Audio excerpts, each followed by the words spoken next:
আজকে বেশি তাড়া নেই, আজকে এই ব্রাইড আছে আর একটু পার্টি মেকআপ আছে, তাই জন্য একটু লেটেই বেরোলাম। আজকে দেখা যাক আজকে। দিনটা ছিল 7 ফেব্রুয়ারি। আমি সকাল সকাল চলে গিয়েছিলাম আমার 5 ফেব্রুয়ারি ব্রাইডের বাড়িতে। কিছু রিসেপশনের জন্য পার্টি মেকআপ দরকার ছিল। মা কাকিমারা সবাই কন্যাযাত্রী যেত, তো 3টের মধ্যে ওনাদের আমাকে রেডি করার কথা ছিল। তো আমি সেই মতো চলে গেছিলাম 12টার মধ্যেই, কারণ মেকআপ শুরু করার কথা ছিল 12টা থেকে। তো ফার্স্টেই আমি কাকিমার মেকআপ শুরু করে দিয়েছিলাম, হেয়ারটা ডান করে। এই যে কাকিমার কমপ্লিট লুক। আমি আগের দিনের তুলনায় একটু হালকা রেখেছিলাম মেকআপটা, বিকজ অনেকটা দূর যাওয়ার ছিল ওনাদের। আর ওনার শাড়ির কালারটাও ছিল খুব মিষ্টি, আর ওনাকেও খুব ভালো লাগছিল। তো এই হলো কমপ্লিট লুক। দেখে নাও কাকিমার কেমন লাগলো, আমরা জিজ্ঞেস করে নিই। কেমন লাগলো তাহলে সেজে? খুব ভালো লেগেছে আমার। বিয়ের দিনও ভালো লেগেছে, রিসেপশনের দিনও ভালো লাগছে। খুব মিষ্টি লাগছে। তো তারপর বসে পড়েছিল আমারই আর এক ব্রাইড, যার নেক্সট মান্থেই বিয়ে, তারও পার্টি মেকআপ ছিল, তারা একই বাড়িতে। তো সে চেয়েছিল একটু মেসি বানের ওপর, যেহেতু অনেকটা দূর যাবে তার জন্য বান করতে চেয়েছিল। আর বিয়ের দিন যেহেতু ওপেন হেয়ার করেছে, তাই এই দিন ওর জন্য আমরা বান ভেবেই রেখেছিলাম আগে থেকে, আর ও চেয়েছিল বান। তো আমি সেটাই করে দিয়েছিলাম। দেখো হেয়ারটা ডান হয়ে যাওয়ার পরে আমি ওর মেকআপে চলে গিয়েছিলাম, মেকআপটাও করে দিয়েছিলাম হালকা করে। লিপটাও একটু বোল্ড চেয়েছিল, বিকজ আগের দিনও নিউডের ওপর রেখেছিল লিপ, তাই আমি ওর লিপটা একটু ডার্ক কালার। আস্তে আস্তে ওর মেকআপটাও কমপ্লিট হয়ে গেল। তো আমি ওকে টোটাল দেখিয়ে নিলাম মিরার, যে ওর কেমন লাগছে। ওর তো বললো ওর ভীষণই ভালো লাগছে। চলো ওর কাছ থেকেও আমরা ফিডব্যাকটা জেনে নিই যে ওর কেমন লাগলো সেজে। খুব খুব খুব ভালো লেগেছে সেজে। আশীর্বাদেও সেজেছি, অনুষ্কার বিয়েতেও সাজলাম, রিসেপশনেও সাজছি। খুব ভালো লেগেছে। এবার আমার নিজের বিয়ের জন্য এক্সাইটেড সাজার জন্য। একদম খুব মিষ্টি লাগছে। এদিকে ঘোরো একটু, তাকাও, ফাইন। পছন্দ হয়েছে তো তোমার? খুব পছন্দ হয়েছে। ঠিক আছে, চলো টাটা। টাটা।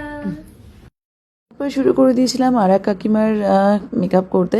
তো উনি একটু ওপেন হেয়ারের ওপর চেয়েছিলাম, আমি ওটাই রেখে হালকা একটা মেকআপের টাচ আপ ওনাকে দিয়েছিলাম। উনি যেহেতু আগের দিন একটু কাজল পরেছিলেন, এই দিন আমি একদম সফট লুক রেখেছি।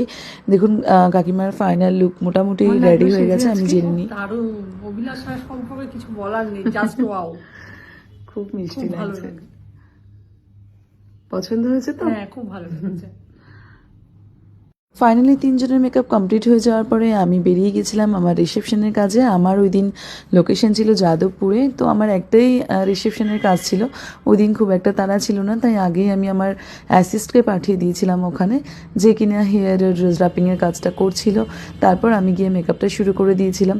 তো দেখো আমি মেকআপ অলরেডি শুরু করে দিয়েছি। আমার ব্রাইড বলেছিল একটু ওপেন হেয়ারের ওপরে রাখতে, ওকে আমি সেরকমই করেছিলাম। আর লুকটাও ওর একটু হালকার ওপরেই চাইছিল, তাই আমি খুব একটা বেশি গর্জিয়াস কিছু করতে চাইও নি। আর ওকে মেয়েটা এতটাই শান্ত ছিল যে আমাকে কোনো রকম বিরক্তও করেনি, টোটালি আমার ওপরেই ছেড়েছে, দিদি তোমার মতন করে তুমি আমাকে সাজিয়ে দাও। শুধুমাত্র একটু কলকাতাই বলেছিল আমাকে শেষের দিকে করে দিতে, আমি সেটাই করেছিলাম। টোটাল মেকআপটা দেখো মোটামুটি হাফ ডান। প্রচুর গল্প করছিলাম ওর সাথে, যে ওর বাড়ি কোথায়। ওর অনেকটা দূরে বাড়ি, এটা ওর শ্বশুর বাড়ি। আর ছেলের বাড়ি থেকেই আমাকে বুক করা হয়েছিল, কারণ ছেলের কোনো এক ফ্রেন্ডকে বা দিদিকে আমি সাজিয়েছিলাম হয়তো, সেখান থেকেই ওরা আমার কন্ট্যাক্ট পায়। তারপর ওদের বিয়ের জন্যই আমাকে কন্ট্যাক্ট করে। তো দেখো কত সুন্দর লাগছিল, একটু একটু করে সাজাচ্ছিলাম আর ওকে ওর লুকটা একটু একটু করে খুলছিল। এমনিও বেশ ভালোই ছিল আমার ব্রাইড। তারপর আমি ব্লাশ লাগিয়ে দিলাম, দেওয়ার পরে ওকে একটু হাইলাইটার দিয়ে দিলাম, কারণ ব্রাইডের একটু গ্লোয়িং মেকআপ পছন্দ ছিল, সেটাও আমাকে বলছিল। এইবার হচ্ছে লিপটা ড্র করে দিয়েছিলাম। আমি ওকে বলেছিলাম ফার্স্ট যে নিউড লিপের ওপর, বাট আমার মনে হলো ওকে নিউড লিপে খুব একটা ভালো লাগবে না, তাই জন্য আমি ওকে ডার্ক কালারই পরে সাজেস্ট করলাম। আর ওরও বেশ ভালোই লাগলো, কারণ ও একটু ডার্কই চাইছিল পরতে। তারপর আমি লাইনারটা পরিয়ে দিয়ে ওর লুকটাকে কমপ্লিট করে দিলাম, আর একটু হাইলাইটার দিয়ে দিলাম ফিনিশিংয়ের জন্য। দিয়ে আমি ফাইনালি ওকে দেখিয়ে দিলাম যে মেকআপটা কেমন লাগছে। ওর তো ভীষণ পছন্দ হয়ে গেছিলো, খুশি হয়ে গেছিলো। প্রথম প্রথম একটু ভয় পাচ্ছিল, যেহেতু ছেলের বাড়ি থেকে আমাকে বুক করা হয়েছিল, আর ও আমাকে চিনতেও না, সেরকম আমার কাজ দেখেও নি। বাট সামনে থেকেও আমার কাজ দেখে ও তো ভীষণ হ্যাপি হয়ে গেছিলো, আর আমিও টেনশন ফ্রি হয়ে গিয়েছিলাম যে যাক ফাইনালি আমার ব্রাইড তো খুশি হয়েছে। তারপর আমি ওকে সিঁদুরটা পরিয়ে দিয়ে আমার লুকটাকে কমপ্লিট করলাম। আজকের মতন আমার কাজ এখানেই শেষ। তো তারপর দেখো আমি আমার ব্রাইডকে আবার দেখিয়ে নিয়ে আমি বেরিয়ে গেলাম হচ্ছে আমার বাড়ির উদ্দেশ্যে। এই ছিল আমার 7 ফেব্রুয়ারি গোটা দিনের কাজের শিডিউল। আমার ভিডিওগুলো তোমাদের কেমন লাগছে অবশ্যই জানিও, আর আমার ভিডিওগুলো যদি তোমাদের ভালো লেগে থাকে অবশ্যই একটা লাইক করে যেও।